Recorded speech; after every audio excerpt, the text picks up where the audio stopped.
Hi everybody, welcome. Welcome back to my channel if you've been here before. If you have not and this is your first time coming by, thank you so much for stopping by. If you see me looking down, it could be that I might be looking at some notes I have. It could be that I have a very rambunctious feline in my lap right now with sharp claws. So tonight I just want to say a few words because it is Litha, midsummer, and it's the end of the day for me. So as you can see, it was Litha. It's now nighttime here. But just to speak on and to honor the day a little bit in so doing, as a voodoo practitioner, which is a massive part of my spirituality, is so dovetailed. It's enmeshed in my life. So secular and spiritual is kind of all in one thing for me. But before I was a voodoo practitioner, witchcraft was the first thing that called to me after being raised in a very Christian home. Not fundamentalist, but very Christian.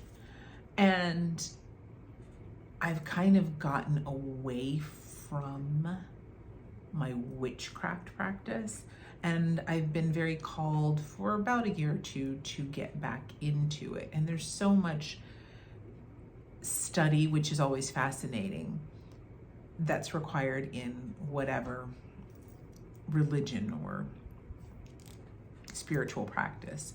And I've been so immersed in voodoo and the different religions that come under voodoo that I practice, and learning so much and growing for many years at this point.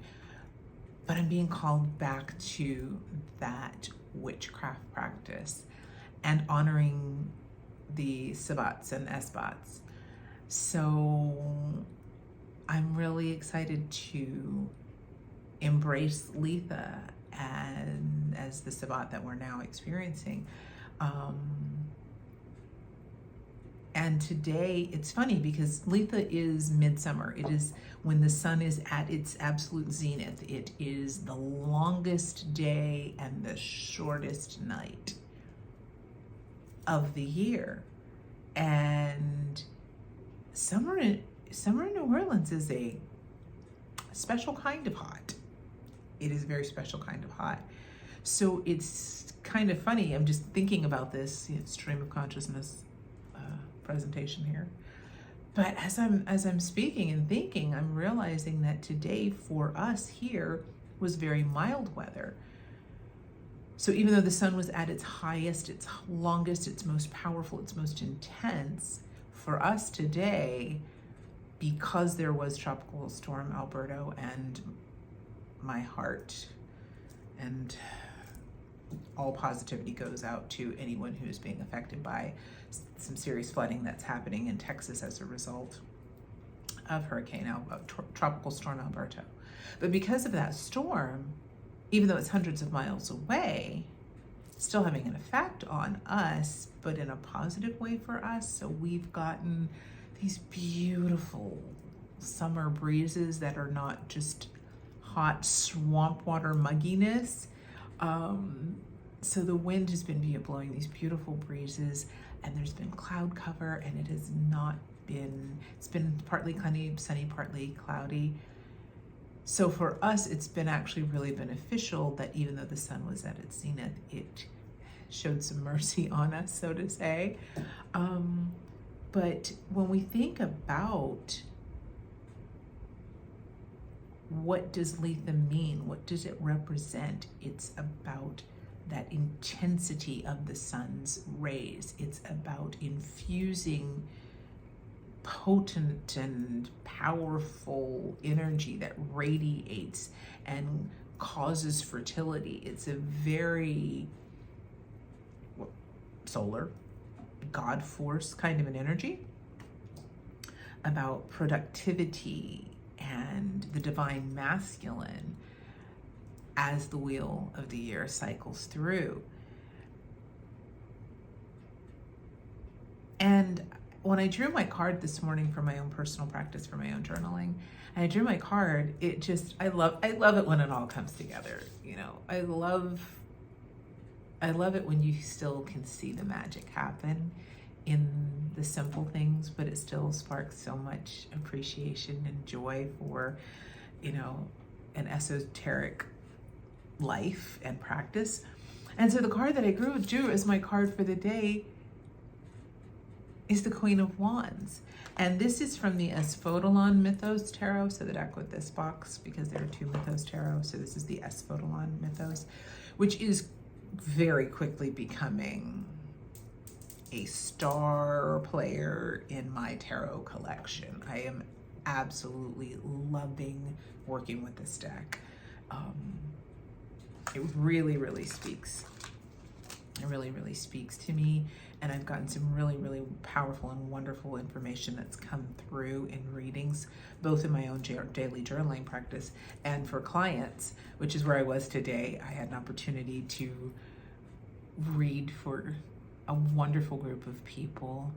And when I just think about, you know, Litha, the joy of the sun, the happiness, the bright energy, and that really has been kind of infused in my experience today, even though I did not actually get a chance to do any actual magic or spell work, which I will be doing. But it's a season, and that's something I have to remind myself of. Yes, it happens on a day, the sabbats occur on a day, but then you have 6 weeks to embrace that energy and to work with that energy and to experience it. And so we are entering into, Litha is the day, but it's also the season.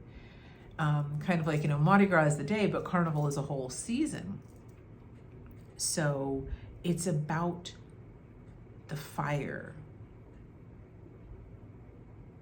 virility, power, empowerment. And I love the fact that I drew the Queen of Wands on this powerful day, because for me, the Queen of Wands is fire of water. So she is a very masculine expression of feminine energy. And in this deck, it is represented as the muses, the divine muses. And the leader there is Calliope with her song sheet. I don't know all of the muses by heart yet, but I will, because I'm absolutely loving immersing myself back into Greek mythology and studying and diving deeper to learn more. But the Queen of Wands energy, and just look at this card. It's just these beautiful molten lava oranges and bright, reflective, sparkling gold and hints of crimson, and it just gives this feeling of warmth, of dynamic energy, of joy, of power, like the sun. And in New Orleans, we actually have a section of town that there are several streets that are named after all of the muses.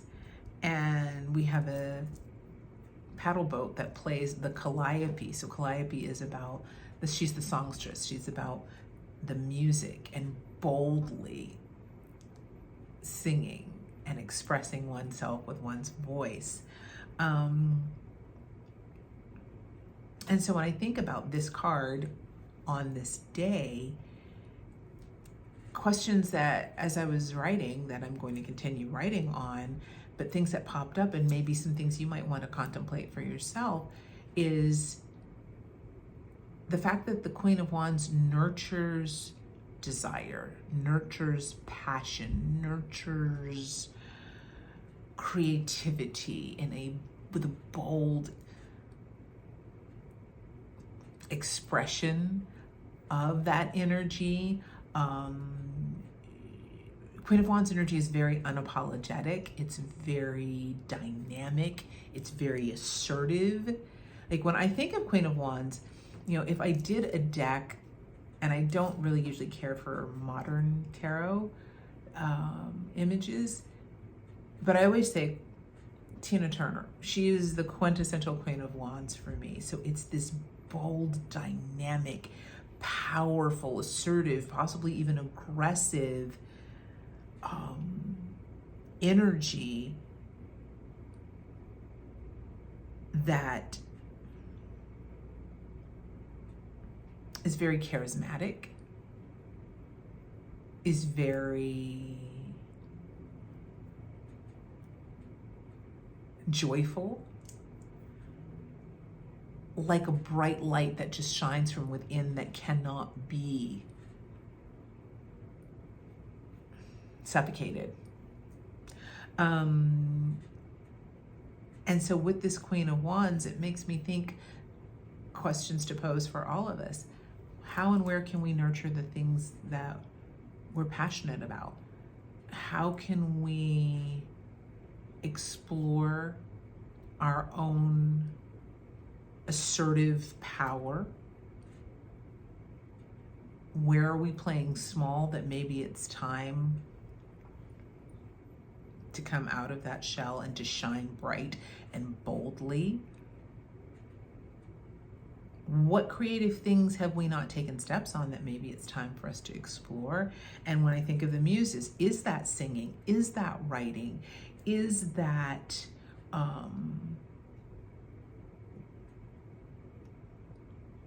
dance? Thinking of all the muses. Is that being more demonstrative in how we communicate and how we express ourselves without playing small, without not wanting to take up space and going too far within because we don't want to shine? Now, maybe it's time for us to shine. Maybe it's time for us to embrace that energy and to nurture ourselves in a way. What things are we inspired to or motivated to take action on?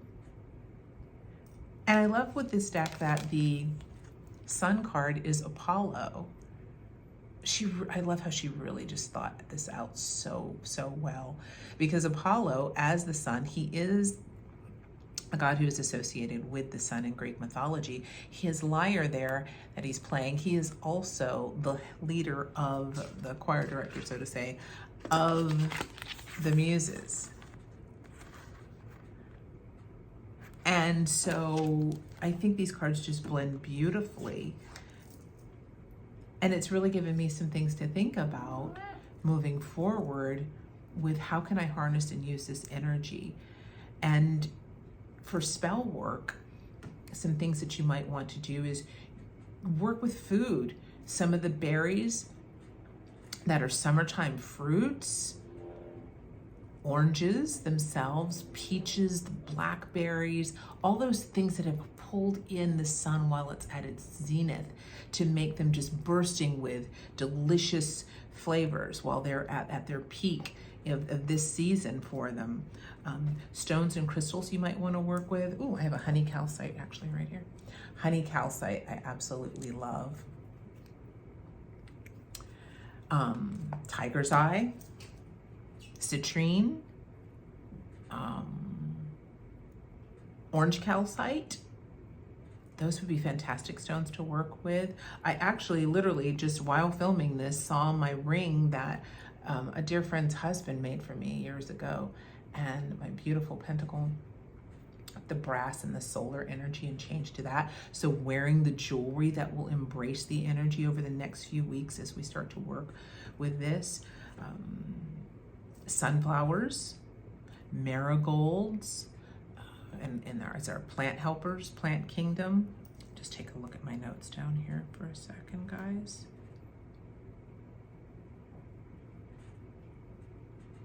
Maybe waking up earlier, watching the sun rise and really just, or sunset even, to really embrace and watch nature, be a part of nature, not just read about it. And that's something that I'm very guilty of because it's hot 10 months out of the year. So where do I need to, for me specifically, push through that and go outside and actually experience? Because that's what being a witch is immersing yourself in. That's what voodoo is about, immersing yourself in. It's learning and studying, but immersing yourself in the experiences of natural phenomenon. Let's see here. Vegetables right now, maybe working with the colors if you work with color magic. So, you know, carrots, perfect time of year for those. Sunchokes, oh, those are so good. They're kind of like, they take on what you put on them, but in and of themselves, they're very mild tasting, but they're a very healthy vegetable. So sunchokes. And so, you know, if you're a kitchen witch, using any of that. Honey, working with honey. From a voodoo perspective, Oshun, who is, if I was going to give her a tarot card, it would be the Queen of Wands. The sweetness, the sweet things in life, and embracing that. So however you choose to spend the next few days while the sun is still at its zenith, or as working through this portion of the wheel of the year, I hope that these things give you maybe some things to think about and help you to experience this wonderful Sabbat in a more meaningful way. Until the next video, blessings to everyone, and I will see you next time.